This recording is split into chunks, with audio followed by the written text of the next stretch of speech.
Stand on the walls of York in northern England today, and you're standing where Roman soldiers kept watch nearly 2,000 years ago. Walk through the shambles, and you're following streets first laid down by Vikings. Touch the stones of the Minster, and you're touching a building that took 2.5 centuries to complete. This is a city that has refused to die. Emperors have died within these walls. Kings have ruled England from here. Armies have besieged it. Plague has ravaged it. Bombs have fallen on it. And through everything, York has endured. What you're about to see is different from any history documentary you've watched before. Using advanced AI techniques, we've transformed centuries-old engravings and faded photographs into living, breathing scenes. You're not just going to learn about York's past, you're going to see it as it actually was. This is the story of York. 30 minutes, 2,000 years. Let's begin at the beginning.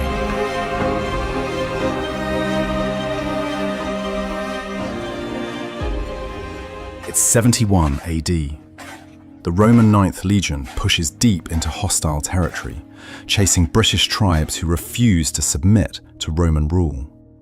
They reach a strategic point where 2 rivers meet, the Ouse and the Foss, and there they stop. Not to rest, but to stay. They build a fortress. Timber walls first, then stone. They call it Eboracum. The 9th Legion makes York their home. 5,000 men, battle-hardened veterans who fought across the empire.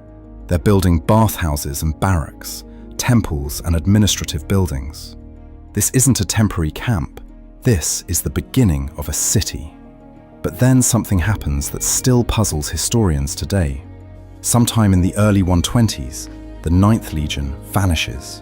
5,000 soldiers, their standards, their records, all gone from history. Where they went, we may never know. The 6th Legion arrives to replace them, and they remain in York for the next 3 centuries. Eboracum isn't just a frontier fort anymore. It's becoming something far more important. In 211 AD, Emperor Septimius Severus arrives in York after campaigning against the Scots. He's old, exhausted, and dying. He draws his last breath in this city, at the very edge of his empire. His son Caracalla stands in York and makes a decision. This place, this northern fortress, becomes the capital of Britannia Inferior. Half of Roman Britain is now governed from York. Then comes the moment that changes everything. Emperor Constantius dies in York in 306 AD. His soldiers immediately proclaim his son, Constantine, as the new emperor. Constantine doesn't just rule, he transforms the Roman Empire. He legalizes Christianity, ending centuries of persecution. He moves the capital to Constantinople and reshapes the entire structure of imperial power. Western civilization pivots on decisions made by a man who begins his reign right here in York, a statue of whom can be found just outside York Minster today. By 314, York has a bishop attending church councils in Arles. Christianity isn't just tolerated, it's becoming the establishment. The city that was born as a military fortress is now a center of faith and imperial power. When Rome finally withdraws from Britain a century later, the greatest empire the world has ever known crumbles. But York doesn't just disappear with it. The Roman walls begin to crumble. Stone is taken for other buildings. The carefully laid streets disappear beneath mud and new construction. But people remain.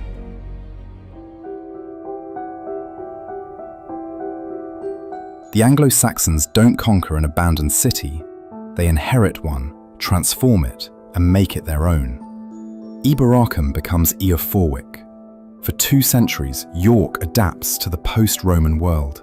Then, on Easter Day in 627, King Edwin of Northumbria, a pagan warrior who spent his life fighting for power, walks into a small wooden church in York and allows himself to be baptized. One man's conversion might not sound like much, But Edwin is a king. When kings convert, kingdoms follow.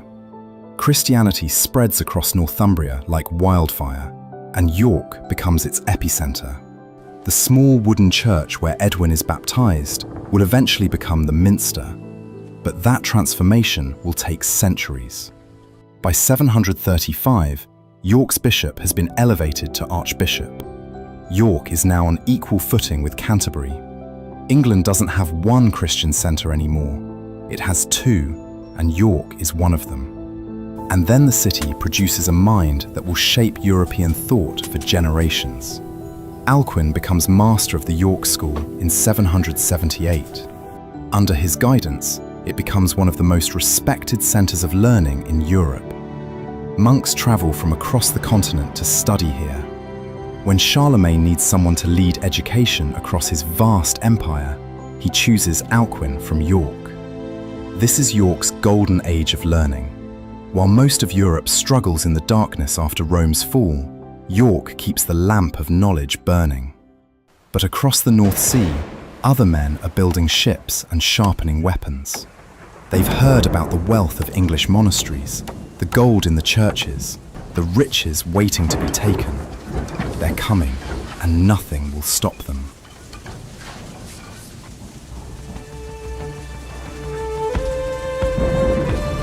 November 866.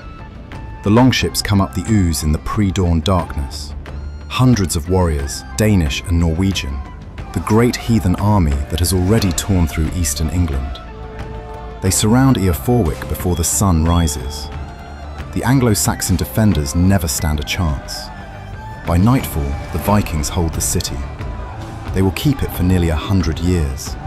They rename it Jorvik, and they don't just occupy it, they rebuild it. This isn't a raid, this is colonization. Viking families settle here, craftsmen set up workshops, merchants establish trade routes connecting York to Dublin, to Scandinavia, to the wider Norse world. Archaeological digs at Coppergate in the 1970s uncover Viking streets so well preserved that leather from their workshops, wood from their buildings, even seeds from their gardens survive 1,000 years underground. Jorvik becomes one of the most important cities in the Viking world. At its height, it may be home to 10,000 people, massive for the time. They mint their own coins here, bearing the names of Viking kings most people have never heard of. The city hums with industry, metalworkers, jewelers, woodcarvers, leatherworkers, all plying their trades in the narrow streets. But Viking rule is unstable, violent. Kings rise and fall. The last one has a name that tells you everything you need to know about Viking culture. Eric Bloodaxe. That's his actual name, earned through brutality. In 954, Eric is killed in battle, and the Viking kingdom of York dies with him. For a brief moment, York is simply English again. The Anglo-Saxons reclaim their city, but that peace lasts exactly 1 century. 1066, the year that changes English history forever. Norwegian Vikings come first, trying to reclaim what their ancestors lost. King Harold Godwinson marches north and meets them at Stamford Bridge, just outside York. He crushes them utterly. The Viking Age is over. Harold celebrates in York. He has saved the city, saved the north. Then riders arrive with desperate news. William of Normandy has landed in the south with an army. Harold has to march back immediately. He covers 200 miles in 4 days, reaches Hastings exhausted, and dies there with an arrow in his eye, or so the legend goes. William wins, and York is about to learn that Norman rule will be the harshest yet.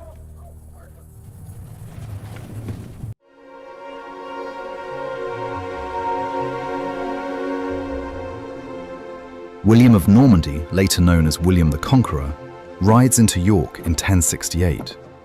He looks at the city that has defied Roman legions and Viking armies, and he gives one order. Build me a castle! The foundation of York Castle is laid, and William stations a garrison there to ensure the city remembers who rules England now. the people of York have other ideas. In 1069, they rebel. They ally with a Danish invasion force, storm the castle, and slaughter every Norman inside. For a brief, glorious moment, York is free again. William's response is apocalyptic.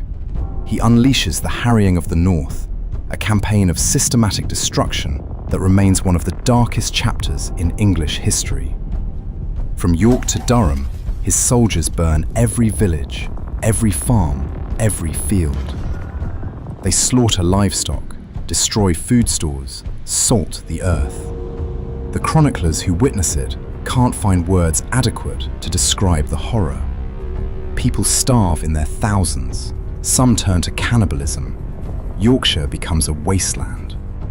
William rebuilds York Castle, and this time there will be no rebellion. The message is clear: defy me, and I will turn your world to ash. But life continues. Slowly, painfully, York recovers. Trade resumes. The Minster begins its transformation from timber Anglo-Saxon church to stone Norman cathedral. And York gains something unexpected: a saint. In 1153, Archbishop William returns to York after years of exile. The city turns out to welcome him home. So many people crowd onto Ouse Bridge to see him that the bridge collapses, hurling hundreds into the river below. And then the miracle. Not a single person dies. William's tomb in the Minster becomes a pilgrimage destination, drawing visitors from across England. But 1190 brings a horror that stains York's history to this day. England is preparing for the Third Crusade, and anti-Jewish violence erupts across the country. In York, a mob turns on the Jewish community. The Jews seek refuge in Clifford's Tower, the wooden keep of York Castle. For days, the mob besieges them, demanding conversion or death. On the night of March 16th, facing certain massacre, many choose to die by their own hand rather than give the mob the satisfaction. Those who come out hoping for mercy are murdered anyway. Around 150 people die that night. The exact number is lost to history, but the shame remains. York is wealthy now, powerful, connected to royal authority, but it's also capable of terrible cruelty. The 13th century will test the city in different ways.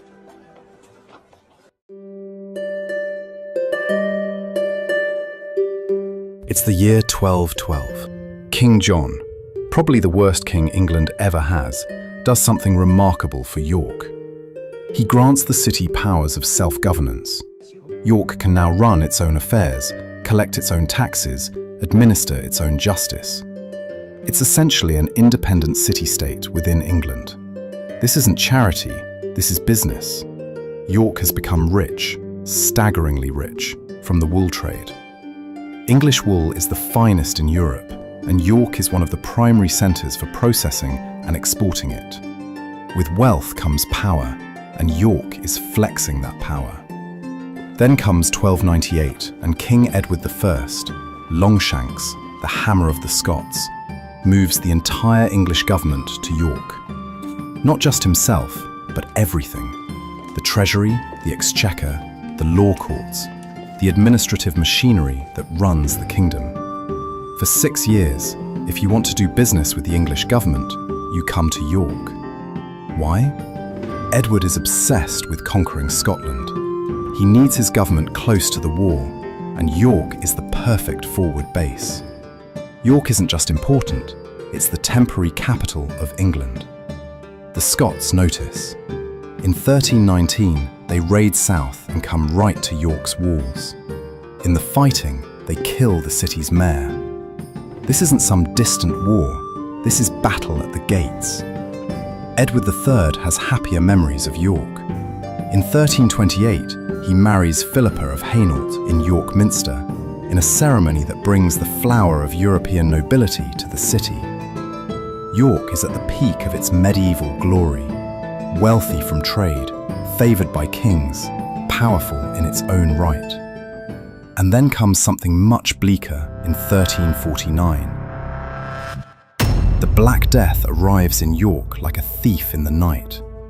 Plague sweeps through the cramped medieval streets, jumping from house to house, person to person. There's no understanding of how disease spreads, no way to stop it. People die in their homes, in the streets, at their workbenches. The death carts can't keep up. Somewhere between a third and half of York's population dies within months. The economic collapse is immediate. Trade stops. Workshops stand empty. Fields go untended. The city recovers, but it takes decades. And the 15th century brings new conflicts, political and religious battles that cut even deeper than plague. Archbishop Richard Scrope stands before his congregation and preaches rebellion. The taxes are too high, the king's rule too corrupt, the people too oppressed. Scrope is one of the most powerful churchmen in England, and he's calling for uprising.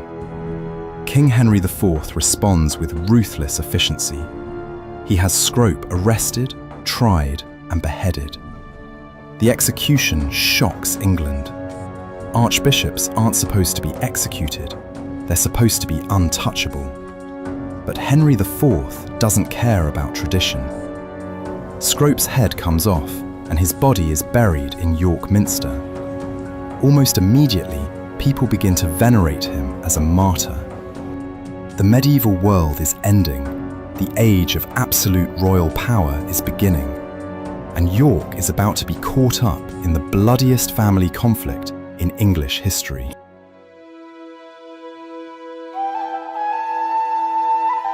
In 1472, after 2.5 centuries of construction, York Minster is finally complete. The Gothic cathedral that began in 1220 is consecrated, soaring pointed arches, massive stained glass windows, stone vaults reaching toward heaven. It's the largest Gothic cathedral in Northern Europe. The building that will define York's skyline for centuries to come is finished.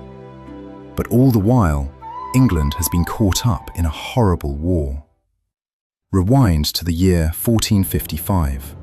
The country descends into civil war. Not a war against foreign invaders, but something far more vicious. A dynastic struggle between two branches of the same royal family, both descended from King Edward III. They're fighting for the throne of England, and the conflict will become known as the Wars of the Roses. On one side, the House of Lancaster, wearing the red rose as their symbol. On the other, the House of York, with the white rose. And York, the city, isn't just caught up in this war, it's at the very heart of it. The white rose flies from these walls. Yorkist armies march from these streets. When a Yorkist sits on the throne, York prospers. When a Lancastrian wins, York suffers. 3 kings from the House of York rule England. Edward IV, who wins the throne through battle. His young son, Edward V, who reigns for just 2 months before disappearing. And Richard III, the most controversial of them all. York's champion, the city's protector. To York, he's a patron, a benefactor, someone who genuinely cares about the North. When he rides through these streets, people cheer. When he grants the city new privileges, they're grateful. Richard is York's king in a way no southern monarch ever was. And then comes August 22nd, 1485, Bosworth Field. Richard III dies in battle, cut down by Henry Tudor's forces. The last Yorkist king falls in the mud of Leicestershire, and with him dies the House of York's claim to the throne. York mourns. The Tudors have won, and for this city, it feels like defeat. The white rose is finished, the red rose triumphant. A new dynasty begins, and they have no love for the North, no special affection for York. The Tudors will bring their own kind of warfare, religious warfare that cuts even deeper than political conflict. By 1530, Cardinal Thomas Wolsey serves as Archbishop of York. Wolsey is more than an archbishop. He's the second most powerful man in England, King Henry VIII's right hand, the man who runs the country while Henry hunts and feasts. But Wolsey makes one fatal mistake. He fails to get Henry his divorce from Catherine of Aragon. Henry wants Anne Boleyn, and when Wolsey can't deliver, he's stripped of everything. He dies in disgrace in 1530, broken and abandoned. 6 years later, northern England erupts. The Pilgrimage of Grace, 40,000 men, women and families marching under the banner of the 5 wounds of Christ.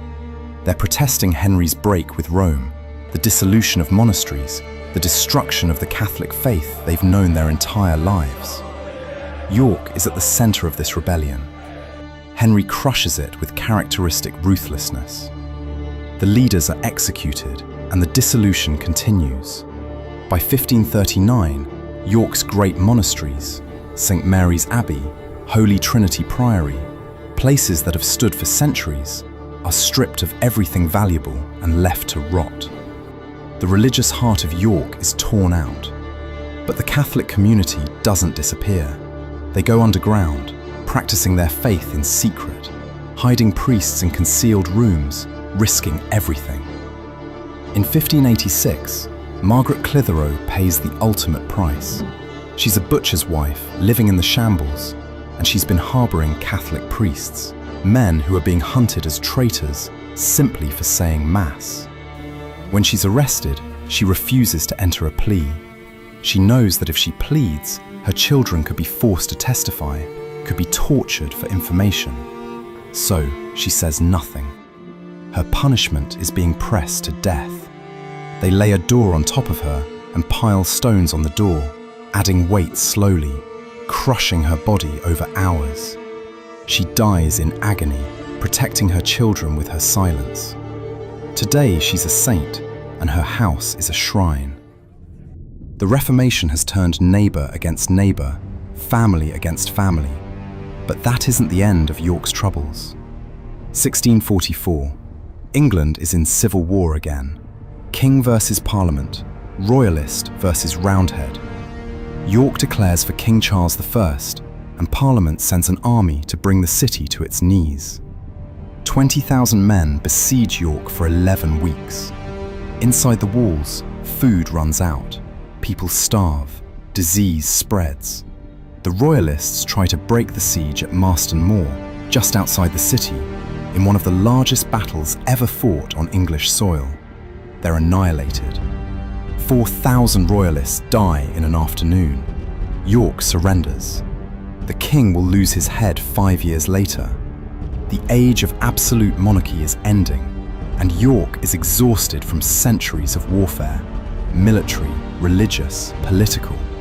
The city needs peace, and finally, it will get it.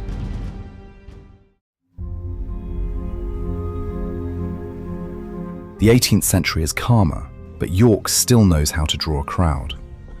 April 7th, 1739. Dick Turpin climbs the ladder to the gallows at Knavesmire, York's execution ground. Turpin is a highwayman, a thief, probably a murderer, but in death, he becomes a legend. The story about him riding from London to York in a single night on his horse Black Bess. Complete fiction, made up by a novelist decades after Turpin dies. But the legend sticks. What actually happens is less romantic. Turpin is a criminal who gets caught, and York hangs him for it. Thousands turn out to watch him die. Executions are public entertainment in Georgian England. Turpin reportedly faces death with courage.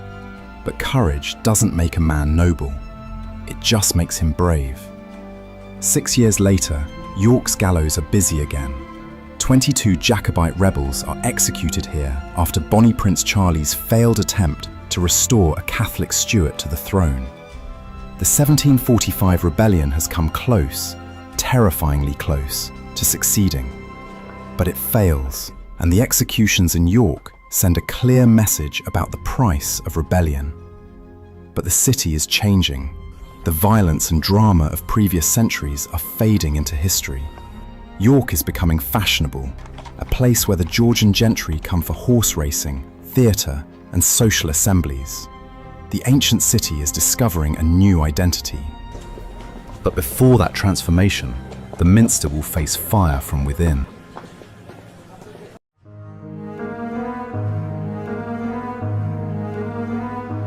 February 1st, 1829.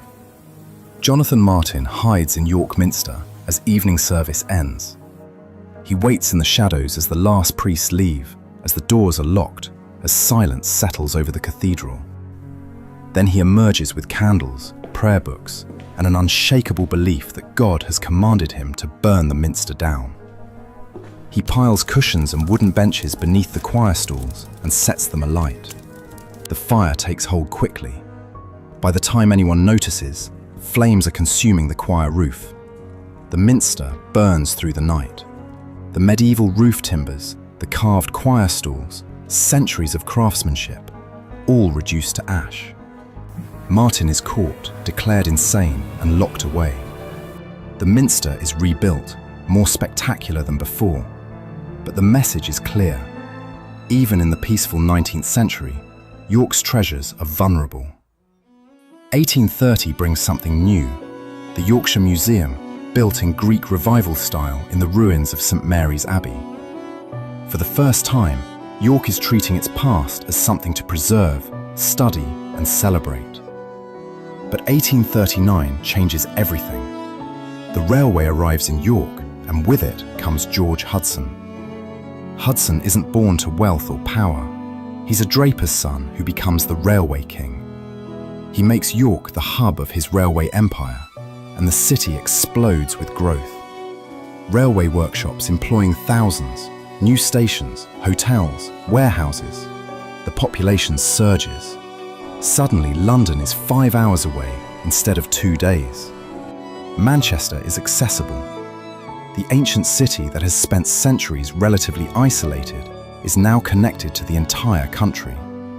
Tourists pour in, middle-class families who can afford a weekend trip to see the medieval walls and the Minster. York has been many things over the centuries: Roman stronghold, Viking capital, royal seat of power. Now it's becoming something new, a tourist destination, a place where people come to experience history rather than make it. The transformation is just beginning.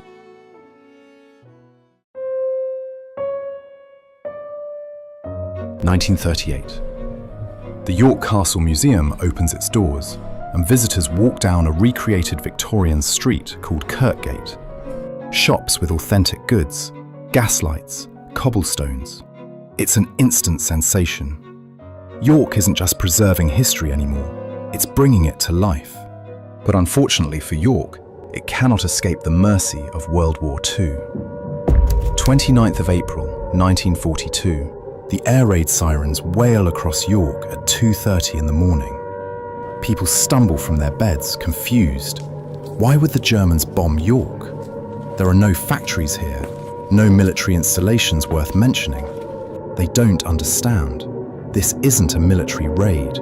This is cultural warfare. The Germans call them Baedeker raids, named after the German tourist guidebook. Hitler has ordered his Luftwaffe to bomb Britain's most historic cities in revenge for RAF raids on German cultural sites. York, with its medieval streets and ancient Minster, is a perfect target. The bombers come in waves. Incendiary bombs rain down, designed to start fires that will spread through the old timber buildings. The Guildhall, which has stood since the 15th century, burns to the ground. Row after row of medieval houses catch fire. The sky glows orange. The Minster should burn. Incendiaries land on its roof. But volunteer firefighters, ordinary people, climb up there in the middle of an air raid and put out the fires before they can spread. They save it. When morning comes and the all-clear sounds, 92 people are dead, hundreds are homeless, and large parts of medieval York are smoking ruins. But the Minster stands. York rebuilds. And it grows in ways that would have been unimaginable a century before. In 1963, the University of York is founded, bringing thousands of students to a city that has always been about the past.